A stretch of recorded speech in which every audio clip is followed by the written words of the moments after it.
Hello, Mark. It's an absolute pleasure to meet you. I've been such a fan of so many of your documentaries, especially the story of film, which is essential viewing really for anyone who's interested in film. But we're Thank you here so to much. talk about your newest film, The March of Rome. Now, for anyone who's not been lucky enough to see it, what's it about, first of all? It's about something that happened 100 years ago in Italy. Mussolini staged a march on Rome, or that's what the conventional history is. But we look into the details behind that, and particularly using one propaganda film to show the reality. The reality was much more complex and perhaps even more disturbing.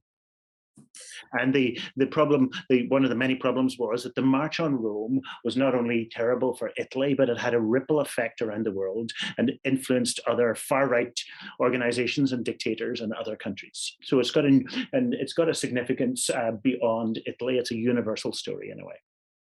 So the opening moment of the documentary is Donald Trump, footage of Donald Trump defending his tweet of a Mussolini quote. It's quite a well-known incident, one of many during Trump's tenure to get into the presidency. Was that the inspiration or the launching point for you to make the film?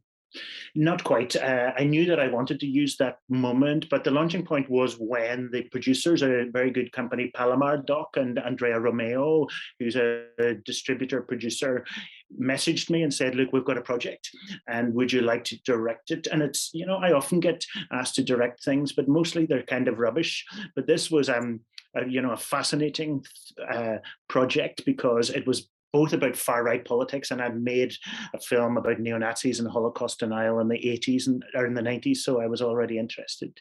But it was also about visual culture, the role that cinema can play in crowd control, and not only cinema, but posters, the kind of theatricality of fascism.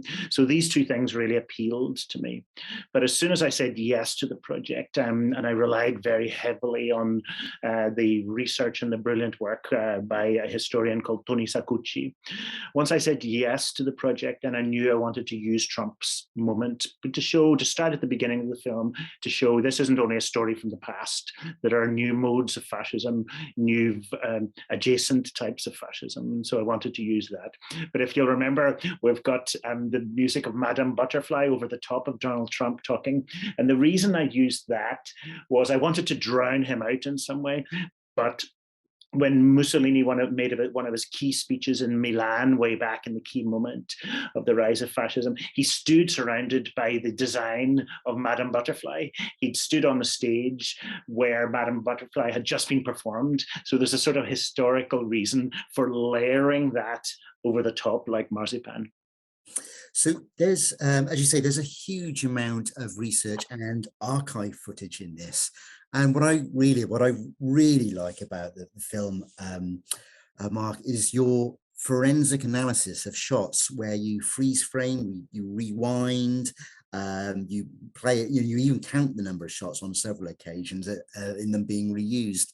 Now, with so much footage being used at hand, this must have been tremendously time consuming for you and your team. Thank you for saying that. As a filmmaker and as somebody who's looked at cinema, yes, I'm able to analyze these propaganda films in the way they multiplied space and the way they used editing to lie, etc., to make crowds look bigger. So I could do that. On the historical side, I could not have done that myself. Figures like Cesare Vecchi, for example, I did not know who that was, and so I relied on very much on the aforementioned Tony Saccucci for that. In terms of the amount of time watching, yeah, there was a period of about 6 weeks over a Christmas period when I just watched from dawn till late each night watching this stuff, and it's very soul destroying stuff, because either it's about atrocity or it's got the colonial gaze or it's demeaning women or it's all the messaging, of course, is dehumanizing or tyrannical, or I would say bullying. And that was my entry point to this film in a way. I was very badly bullied at school, and Mussolini, along with many other things, was a bully, so that's a way that people who haven't lived under a fascist regime can perhaps begin to understand what this is. So yeah, I watched an awful lot of stuff, and it was very troubling stuff. It's the first time, I think, I've made many films, but it was the first time I cried regularly as I was working on the project, just because the kind of weight of this stuff, when you're filling your eyes 10, 12 hours a day with really dehumanizing material, it starts to weigh you down. So thorough is the research, it appears to me, that I was wondering if there was, as you said, you've trawled through hours and days worth of footage, if there was anything that you came across or anything you discovered that really kind of came out of left field, really kind of surprised you. A lot of people haven't seen the Albanian material. I made a film in Albania, and I'm very interested in Albanian culture, and of course its relationship with Italy. And there are many migrants at the end of the 90s who came from Albania. So that was a very interesting story that I wanted to tell, and that was enjoyable. And I was very glad to put in our Albanian film in there, looking at the counter side, the side of the people who were in the concentration camps, for example.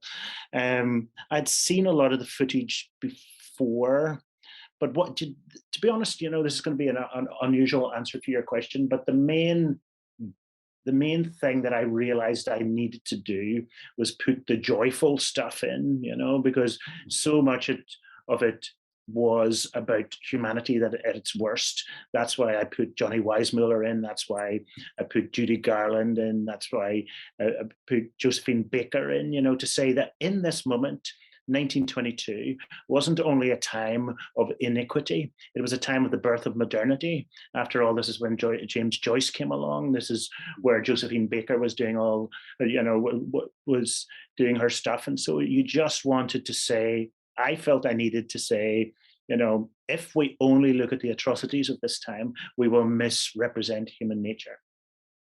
So Mussolini, and obviously his reign and the power that he had in Italy at that time, from sort of 1922 onwards, it's not obviously a proud chapter in Italy's history.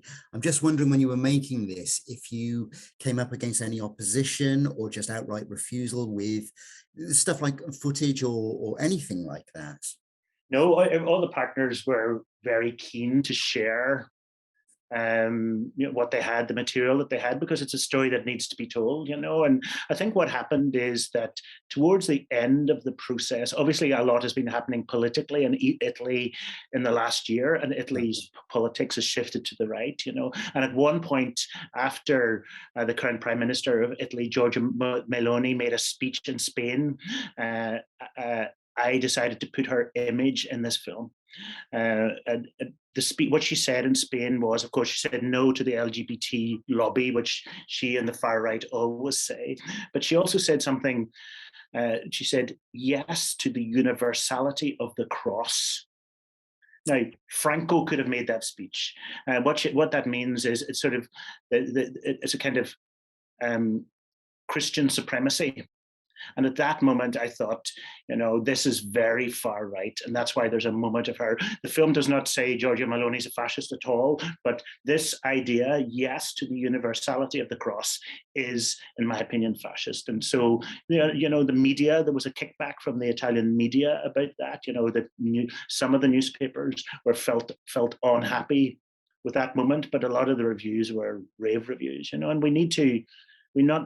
We shouldn't pull our punches at these times, And if there's a shift in direction rightwards, as there was in Brazil, as there is in Israel, as there is in Poland, as there is in Hungary, we need to point that out, not for ourselves necessarily, but for the people who will really suffer.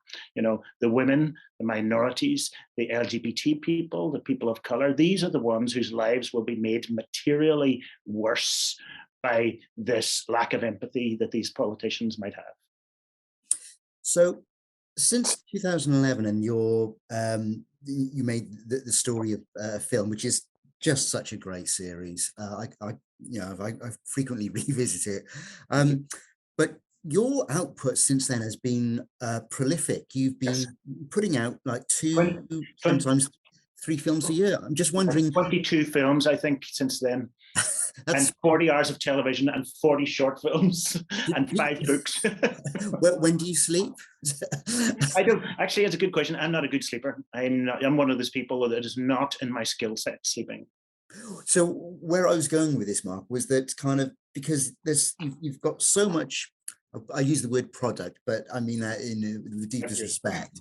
But it's kind of, is it a case of that you've got to an age now where you've got so many ideas, you're brimming with ideas that you've got to get on and get them out there? Yes, it's exactly that. You know, Werner Herzog says the problem isn't handling ideas, it's managing their assault. Ideas are like a meteor storm for some of us. You know, they come flying at you and you either dodge them or deal with them, you know. And I think I'm lucky. I've always had lots of ideas, but you know, when I started directing in the late 80s, the whole process was much slower. You needed a bunch of guys, always guys. There were very few women in the room. You needed trucks. You needed, you know, if you do a simple shot, you need at least 4 or 5 people. Now, on the March on Rome, I started shooting at the beginning of February. We had a fine cut by the end of April. So that's shooting rough and fine cut in 3 months.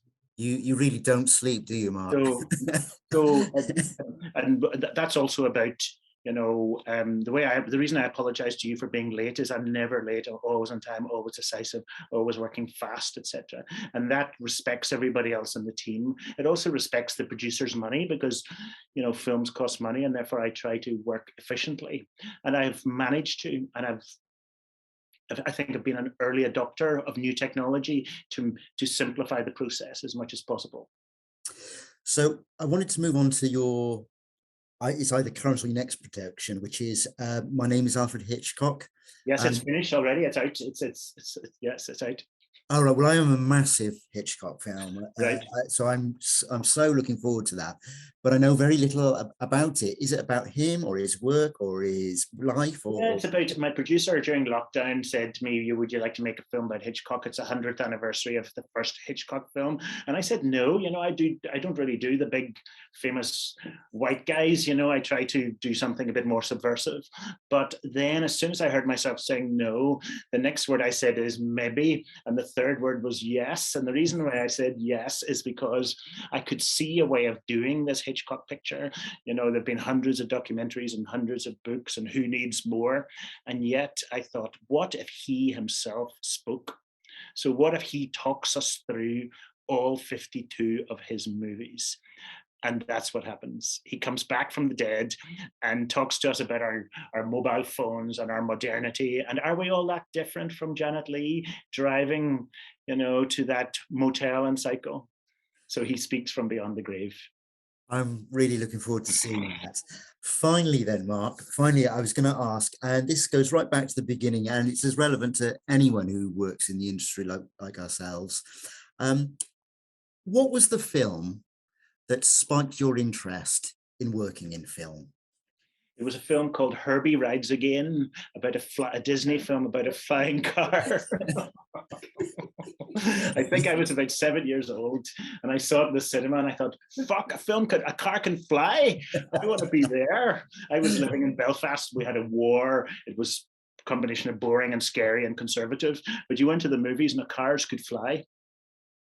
That's probably the one answer people are not expecting. You know, people think I'm going to say something arty, but you know, my job in showbiz, my job is to confound expectations. Yeah, well, I think people might say, "Oh, it's going to be a Pasolini film" or something like that. But yeah, Herbie Rides Again, fantastic. Mark, thank you ever so much for your time. It's been an absolute pleasure talking. Pleasure. Thank you for your questions.